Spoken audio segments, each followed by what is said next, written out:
इस पीपल के पेड़ के नीचे डाकुओं का सोना दबा हुआ है। उसी सोने की परछाई बहुत सालों से इस डाल पर पड़ रही है। इसी कारण यह डाल सूखी है। हमें वह सोना निकालना होगा, तब जाकर यह पेड़ पूरा हरा भरा हो जाएगा।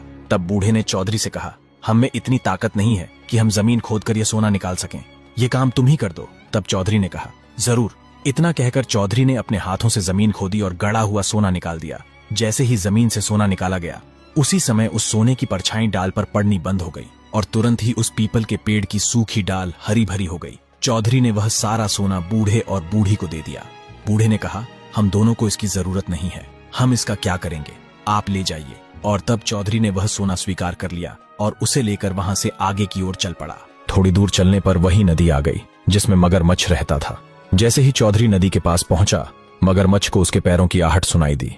वह पानी से बाहर आया और किनारे पर आकर चौधरी से कहा, आओ चौधरी, मैं तुम्हारा ही इंतजार कर रहा था, आ गए क्या तुम? तब चौधरी ने कहा, हाँ मेरे दोस्त, मैं आ गया। तब मगरमच्छ ने कहा, क्या तुम्हें भगवान मिले? चौधरी ने कहा, हाँ भगवान मिले, और तुम्हारे पेट में जो जलन है उसका उपाय भी उन्होंने बताया है। यह सुनकर मगरमच्छ बोला, जल्दी बताओ चौधरी। तब चौधरी ने कहा, पहले मेरी एक शर्त है।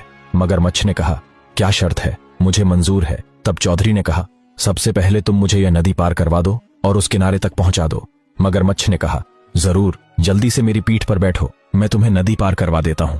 तभी मगरमच्छ के कहे अनुसार चौधरी उसकी पीठ पर बैठ गया और मगरमच्छ उसे अपनी पीठ पर बिठाकर नदी पार करवा देता है। चौधरी किनारे पर पहुंचकर मगरमच्छ की पीठ से उतर जाता है।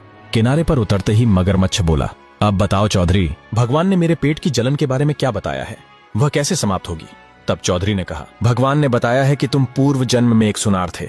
तुमने एक ग्राहक की मणि अपने पेट में निगल ली थी। वही मणि आज भी तुम्हारे पेट में है। आगे क्या हुआ, यह जानने के लिए चैनल को सब्सक्राइब कर कमेंट में नेक्स्ट पार्ट जरूर लिखें।